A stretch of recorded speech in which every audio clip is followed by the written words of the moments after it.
Hər kəsə salam. Gəlin sizinlə birlikdə if conditional testlərə baxaq. Birinci testə baxırıq. If I ... my work early, I to the gym. Birinci qayda budur ki, diqqətli olacaqsınız nəyə?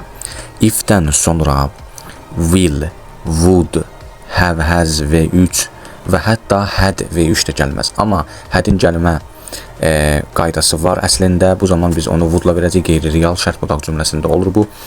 Lakin ümumi qayda dediyimiz kimi if-dən sonra will, have, has, would və çox vaxtda had də gəlmir. Yəni sağ tərəfində, bağlayıcının sağ tərəfində gördüyünüz kimi bütün testlərdə if bağlayıcısına əgər diqqət etsəz 2 dənə cümlə var. Adı üstündə bağlayıcıdır.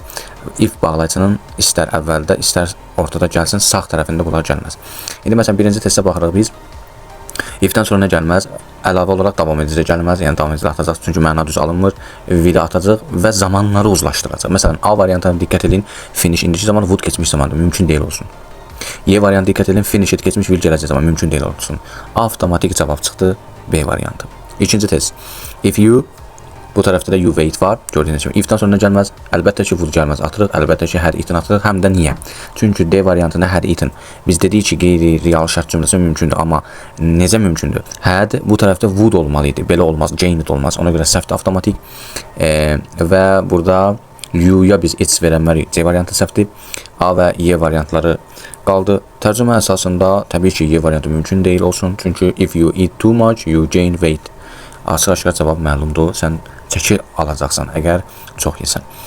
Məna problemi var idi. 3-də if tomorrow we inside and watch a movie. Gördüyünüz kimi if-dən sonra nə gəlməz? Əvvəl olaraq ataq. Will var, getdi. Həmçinin C-də davam edəcək. Atacaq düz gəlmir məna olaraq ona görə. Və it-də rain-də S olmalı idi. Y variantı da getdi. Qaldı 2 variant gördüyünüz kimi.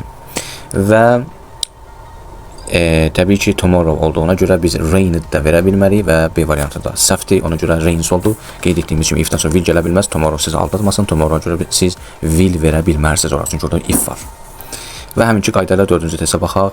They to Europe if they enough money. If yenə cümlənin ortasında oturub gördüyünüz kimi sağ tərəfində would save gələ bilməz. A-dakı would getdi.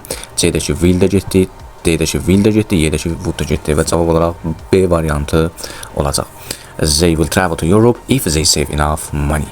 Diqqət olunması məqamlardan biri də 8-dədir. İndi göstərəcəm onu sizə. Gördüyünüz kimi yenə həminki kimi cümlənin ortasında if var. If-dən sonra A-dakı will gələ bilməz. Çünki görsünüz qaldırsaq onu A variantın yuxarı, is sola, will not sağa düşür. Onu atırıq. If-dən sonra will gəlməz. Ondan sonra will gəlməz. D variantı da gedir və zamanlar uzlaşmır harada. Y-də will not be gələcək zamandır.